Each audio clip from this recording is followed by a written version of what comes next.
Hello viewers, అందరికీ నమస్కారం. రేపే విజయ ఏకాదశి.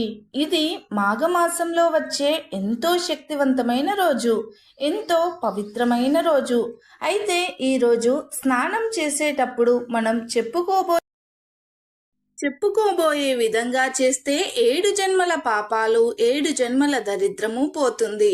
అంతేకాదు మీ శరీరంలో ఉండే వ్యాధులు నయమవుతాయి. మీ శరీరానికి నూతన శక్తి అనేది వస్తుంది. చక్కని ఆరోగ్యం కలుగుతుంది. మానసిక రుగ్మతలు తొలగి అష్టైశ్వర్యాలు భోగ భాగ్యాలు కలుగుతాయి. మరి ఎంతో శక్తివంతమైన విజయ ఏకాదశి రోజు ఏ విధంగా స్నానం చేయాలో ఇప్పుడు మనం ఈ వీడియోలో తెలుసుకుందాం. ముందు మాఘమాస మహత్యాన్ని తెలిపే ఒక చిన్న కథను ఇప్పుడు మనం విందాం. వశిష్ఠ మహాముని దిలీప మహారాజుకు మాఘమాస విశిష్టత గురించి ఇలా చెప్పసాగాడు. పూర్వము ద్వాపర యుగమున విదేహ దేశమందు క్రూరయ్య అను పేరు గల శూద్ర స్త్రీ ఉండేది. ఆమె ఒక రైతు భార్య. మిక్కిలి కోపము కలది. ఆ దంపతులకు జ్ఞానియగు పుత్రుడు కలడు. అతడు దయావంతుడు, ధర్మచరణ అంటే ఇష్టము కలవాడు. వాని భార్య పతిభక్తి కలిగినది, ఉత్తమురాలు. ఆమెకు కూడా ధర్మ కార్యములను చేయుటి యందు ఇష్టము కలది. ఆమె బంధువులకు, దీనులకు, అతిథులకు అందరికీ కూడా యథాశక్తి సేవ చేసేది. అత్తామామలకు ఎప్పుడూ సేవ చేస్తూ ఉండేది. క్రూర తన కోడలిని ఏ దోషము లేకుండాను నిందించేది, కొట్టేది. అప్పుడప్పుడు మామగారు కూడా తలచి నిందించేవారు. ఆయన ఆమె అత్తామామలను పెట్టు హింసలను భరిస్తూ ఓర్పుతో వినయ విధేయతలతో వారికి యథాశక్తి సేవలు చేస్తూ ఉండేది. ఒకనాడు ఇట్టి హింసను పొంది దుఃఖించుచున్న భార్యను చూసి క్రూర పుత్రుడు తన తల్లిదండ్రులతో ఇలా అన్నాడు.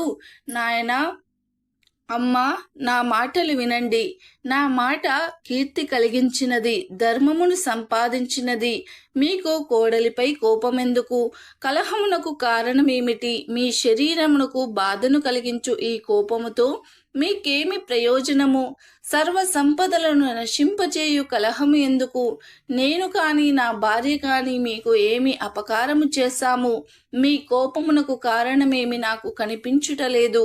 పెరిగిన కోపము ఆయువు, ధనము, కీర్తి, సుఖము, గౌరవము, జ్ఞానమును అన్నింటినీ కూడా నశించును కదా. సర్వజ్ఞులైన పెద్దలైన మీరు కోపమును మాయందు దయను చూపి సర్వజన సమ్మతమైన ఓర్పును వహించండి. పుత్రుని మాటలు విని క్రూర భర్తతో పాటు మిక్కిలి కోపంతో ఇలా అంది. మూర్ఖుడా, పొమ్ము, నీవెంత, నీ భార్య ఎంత?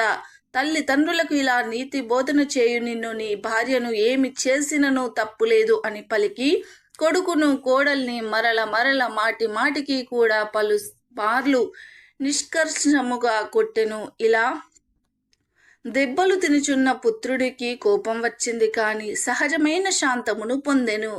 తల్లిదండ్రులను ద్వేషించుట ఎంత తప్పు! అట్టివారు శాశ్వతముగా నరకమునకు పొందుదురు కదా. తల్లిదండ్రులకు సమానమైన దైవము మరొకరు లేరు. స్త్రీకి భర్తను మించిన దైవము కూడా లేదు కదా. విష్ణువుతో సమానమైన దైవము, గంగతో సమానమగు తీర్థము లేవు కదా. భార్యను తగు మాటలతో ఊరడించెను. ఓర్పుగా ఉండమని సమాధానపరిచెను. తర్వాత కోపిష్టి అయిన తన అత్త క్రూర కోడలిని పొట్టి గదిలో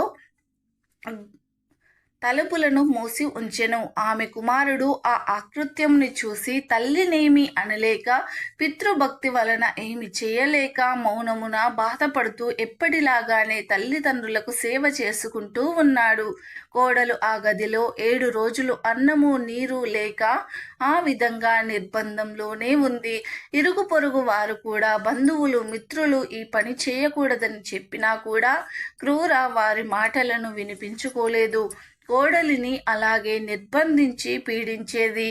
7వ దినమున కోడలు అన్నము నీరు లేకుండుట చేత దుఃఖించి కృషించి మరణించెను. 12వ దినమున క్రూర కుమారుడు భార్యను చూడాలని తల్లికి తెలియకుండా తలుపు తెరిచి చూశాడు. మరణించిన భార్యను చూసి బాధపడేవాడు. కొంతకాలంనకు స్పృహ వచ్చి చిరకాలము దుఃఖించెను. గాలికి పడిన చెట్టు వలె దుఃఖ భారము వచ్చి నేలపై పడెను.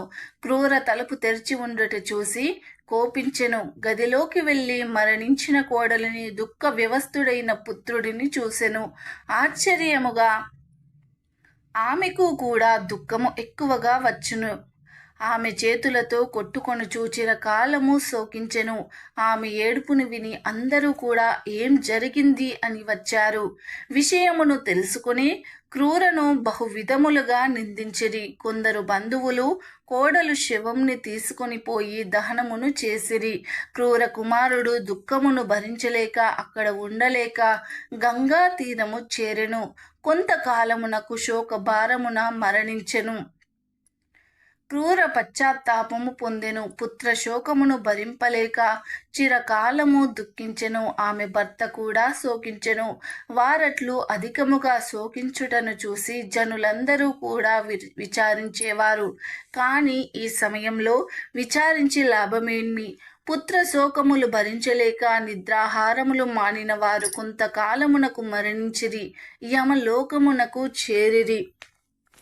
వారు కొంతకాలము అశుభ్రత, నరకము, కత్తుల బోను అనుసరించి అక్కడ అనుభవించిన తరువాత చంపా తీరమున సర్పాలై జన్మించిరి. రావి చెట్టు తొర్రలో నివసించుతూ ఉండేవారు.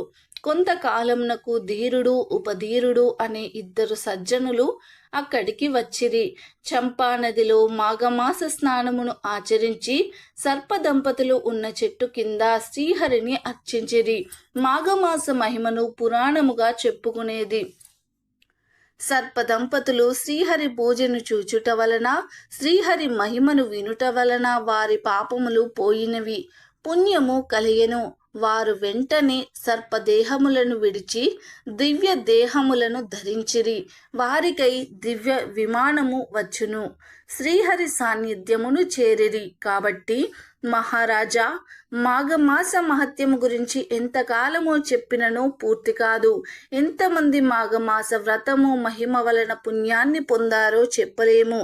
ఎన్నో యుగముల నుండి ఎంతో మంది ఎందరో మహానుభావులు, ఉత్తమ మునులు, సజ్జనులు, రాజులు, వైశ్యులు, బ్రాహ్మణులు, శూద్రులు, పురుషులు, స్త్రీలు, బాలురు, పశు పక్షాదులు, వారు వీరనే తేడా లేకుండా సర్వ ప్రాణులు కూడా మాఘమాస వ్రతమును ఆచరించుట వలన, చూచుట వలన, వినుట వలన తరించిరి.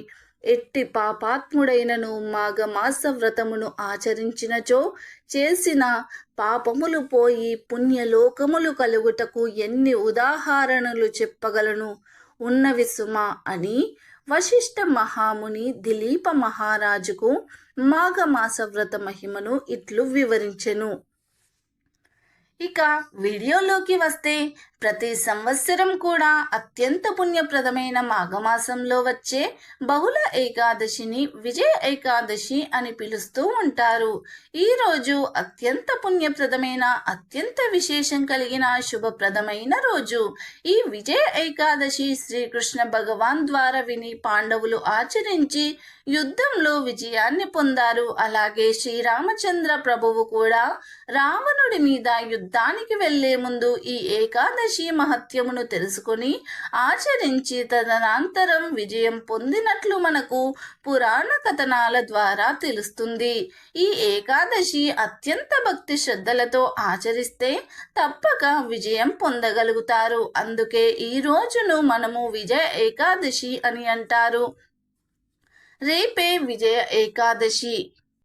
ఇది మాఘమాసంలో వచ్చే ఎంతో పవిత్రమైన శక్తి కలిగిన రోజు. అయితే ఈ రోజు స్నానం ఇప్పుడు మనం చెప్పుకోబోయే విధంగా చేస్తే 7 జన్మల పాపాలు, 7 జన్మల దరిద్రం పోతుంది. అంతేకాదు మీ శరీరంలో ఉండే వ్యాధులు నయమవుతాయి. మీ శరీరానికి నూతన శక్తి వస్తుంది. చక్కని ఆరోగ్యం కలుగుతుంది. మానసిక రుగ్మతలు తొలగి అష్టైశ్వర్యాలు భోగభాగ్యాలు కలుగుతాయి. విజయ ఏకాదశి రోజు ప్రాతకాలమే నిద్రలేవాలి. సూర్యోదయం కాకముందే స్నానం చేయాలి. అలా స్నానం చేసే నీటిలో 5 తులసి ఆకులు 5 వేపాకులు వేసుకొని ఆ నీటిని గంగాజలంగా భావించి గంగా గంగా గంగా అని 3 సార్లు తలుచుకొని ఆ నీటితో స్నానం చేయాలి. ఇలా 3 సార్లు గంగామాతను తలుచుకోగానే ఆ నీరు గంగాజలంగా మారిపోతుంది. విజయ ఏకాదశి రోజు ఉదయం మరియు సాయంత్రం 2 పూటలా కూడా ఈ విధంగా స్నానాన్ని ఆచరించాలి. ఇలా స్నానం చేస్తే 7 జన్మల పాపాలు పటాపంచలం అవుతాయి. వేప తులసి ఆకుల్లోని ఔషధ గుణాలు మీ శరీరానికి ఎంతో మేలుని చేస్తాయి. పవిత్రమైన విజయ ఏకాదశి రోజు ఈ విధంగా స్నానం చేస్తే సకల ఐశ్వర్యాలు సిద్ధిస్తాయి. జన్మల పాపాలు తొలగిపోతాయి. సకల ఐశ్వర్యాలు సిద్ధిస్తాయని పండితులు చెప్తున్నారు. అంతేకాకుండా స్త్రీలు ఈరోజు ముఖానికి పసుపును రాసుకుని స్నానం చేస్తే సుమంగళీ యోగం కలుగుతుంది. కనుక మీరు కూడా విజయ ఏకాదశి రోజు ఇప్పుడు మనం చెప్పుకున్న విధంగా స్నానమాచరించి దరిద్రాన్ని తొలగించుకొని సంతోషంగా జీవించండి. మా వీడియో మీకు నచ్చితే లైక్ చేయండి, షేర్ చేయండి. అలాగే మా ఛానల్ని సబ్స్క్రైబ్ చేసి గంట సింబల్ని యాక్టివేట్ చేసుకోండి. మేం పెట్టే వీడియోస్ మీకు నోటిఫికేషన్గా వస్తాయి. ధన్యవాదాలు.